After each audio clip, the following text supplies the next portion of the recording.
ಉಕ್ರೇನ್ನ ಒಡೆಸಾ ಬಂದರಿನಲ್ಲಿ ರಷ್ಯಾ ಪಡೆಗಳು ಸರಕು ಸಾಗಣೆ ಹಡಗಿನ ಮೇಲೆ ನಡೆಸಿದ ಬಾಂಬ್ ದಾಳಿಯಲ್ಲಿ ಕಾಸರಗೋಡು ವೆಳ್ಳರಿಕುಂಡು ಮೂಲದ ಅಖಿಲ್ ಜೋಯನ್ ಸೇರಿದಂತೆ 10 ಮಂದಿ ದುರಂತ ಅಂತ್ಯ ಕಂಡಿದ್ದಾರೆ.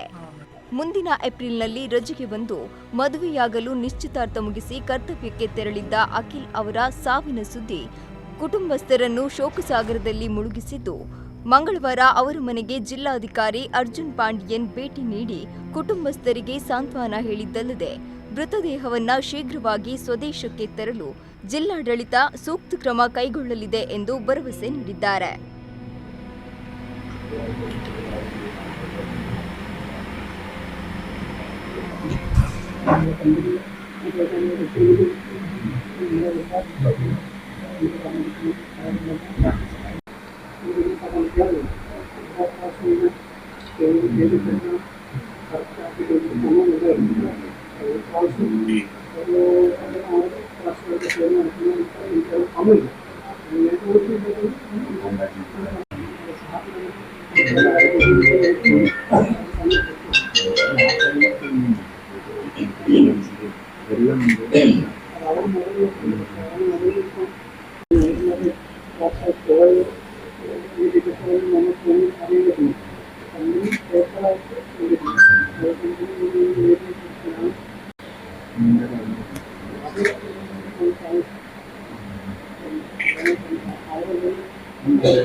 ഇപ്പം ഇവരുടെ കുടുംബത്തിന്റെ പ്രധാന ആശങ്ക എന്ന് പറയുന്നത് കുറെ ദിവസങ്ങൾ എടുക്കുന്നുള്ളതാണ്. എന്നത്തെ കൊണ്ടുവരാൻ അങ്ങനെ വല്ല തീരുമാനങ്ങളും ആയിട്ടുണ്ടോ? നമുക്ക് ഇന്നത്തെ ദിവസം MEN ഔദ്യോഗികമായിട്ടുള്ള അറിയിപ്പ് കിട്ടിയിട്ടുണ്ട്. അഖിൽ ജോയിന്റെ മരണം കൺഫേം ചെയ്തുകൊണ്ടുള്ള മെസ്സേജ് കിട്ടിയിട്ടുണ്ട്. അപ്പൊ അതിന് എത്രയും വേഗം വീട്ടിലോട്ട് എത്തിക്കാന്നുള്ളതാണ്, ബോഡി എത്തിക്കാന്നുള്ള നടപടിയാണ് സ്വീകരിക്കേണ്ടത്. അത് സംസ്ഥാന സർക്കാർ നോർക്കയും എംബസിയായിട്ട് കോർഡിനേറ്റ് ചെയ്തുകൊണ്ട് നടപടികൾ നടന്നു വരുന്നുണ്ട്. എത്രയും വേഗം ബോഡി എത്തിക്കാനുള്ള നടപടികൾ സർക്കാർ സ്വീകരിച്ചു വരുന്നുണ്ട്.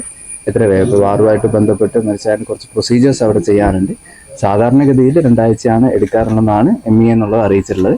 പക്ഷെ അതിനേക്കാളും മുന്നേ തന്നെ എത്രയും വേഗം എത്തിക്കാനുള്ള നടപടികൾ സ്വീകരിക്കുന്നുണ്ട്. ബോഡി ഇവിടെ എത്തിക്കാനുള്ള എല്ലാവിധ സൗകര്യങ്ങളും സർക്കാർ തന്നെ ചെയ്യും. ഇപ്പം കറക്റ്റ് ഡീറ്റെയിൽസ് അറിഞ്ഞിട്ടില്ല.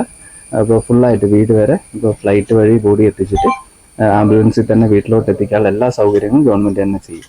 എക്സ്പെൻസ് ഉൾപ്പെടെ എല്ലാ കാര്യങ്ങളും സർക്കാർ തന്നെ അതിൽ ചെയ്യും. നോർക്ക ഡിപ്പാർട്ട്മെൻറ്റും എംബസിയുമായിട്ടും എല്ലാവരുമായിട്ടും കോർഡിനേറ്റ് ചെയ്യുന്നുണ്ട്. എത്രയും വേഗം ഇതിൻ്റെ കൂടുതൽ ഇൻഫർമേഷൻസ് കിട്ടാൻ വേണ്ടിയിട്ട് നമ്മളും ജില്ലാ ഭരണകൂടം അവരുമായിട്ട് കോർഡിനേറ്റ് ചെയ്യുന്നുണ്ട്.